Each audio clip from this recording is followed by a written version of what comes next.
ये boogie man है और ये खास तौर पे बेल टू बेल पर आए हैं। शुक्रिया डेमियन टेन मेंडेस और व्हाइट रैबिट 3YT का। तो चलिए देखते हैं कहां से कीड़े खाना शुरू हुआ और कहां खत्म। तो बूगी मैन, जिनका असली नाम मार्टिन राइट है, वो टफ इनफ के चौथे सीजन में 2004 में आए थे, लेकिन अपनी एज गलत बताते हुए 30 साल के होने का दावा किया था, जबकि असल में वो 40 साल के थे।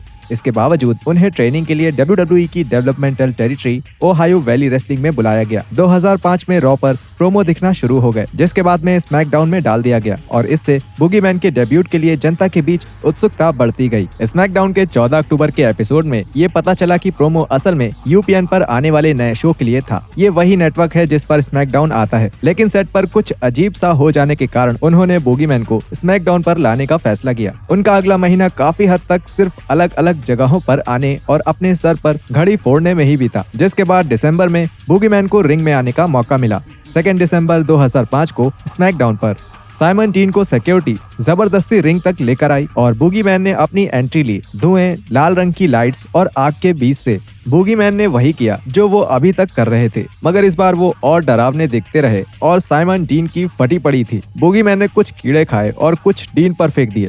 इसके बाद बूगी मैन ने एक मूव परफॉर्म की और मैच खत्म हो गया। ज्यादा मुश्किल लड़ाई नहीं हुई, लेकिन बूगी मैन बाकी रेसलर्स जैसे थे भी नहीं। ये मैच सिर्फ यही दिखाने के लिए था कि बूगी मैन कितने अजीब और डरावने हैं और इसने ये काम बहुत अच्छी तरह से किया। तो कुल मिलाकर बूगी मैन के WWE करियर की अच्छी शुरुआत हुई। बूगी मैन ने आगे जाकर JBL, Booker T, the Miz और फिनले से लड़ाई की। उन सभी मैच की कहानी एक जैसी ही थी। बूगी मैन किसी का पीछा करते हैं और उसे डराते हैं। 2007 में बूगी मैन स्मैकडाउन से ECW में चले गए। वहां वो ECW के चैंपियनशिप की पिक्चर में दिखे तो, लेकिन कभी टाइटल जीत नहीं पाए। आखिरकार चोट के कारण वो कुछ समय के लिए छुट्टी पर चले गए और 2008 के आखिर में वापस आए।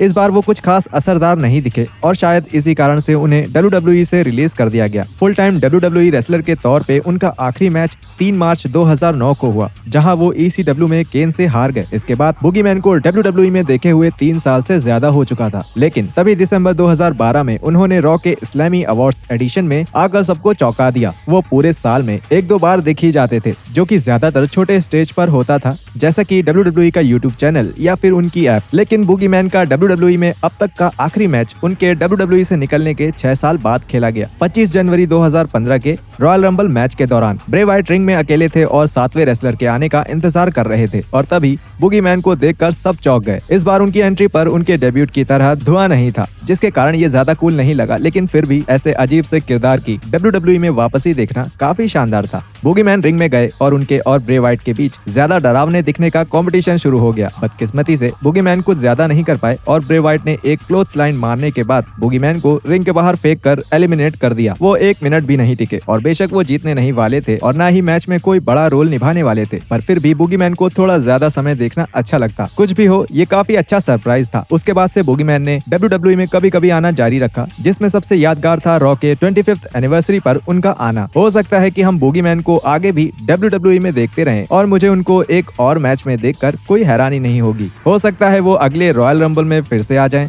चलिए, जब तक हम उनका इंतजार करते हैं, तब तक आप जाके वीडियो शेयर करिए और हम मिलते हैं आपसे कल एक नए वीडियो के साथ।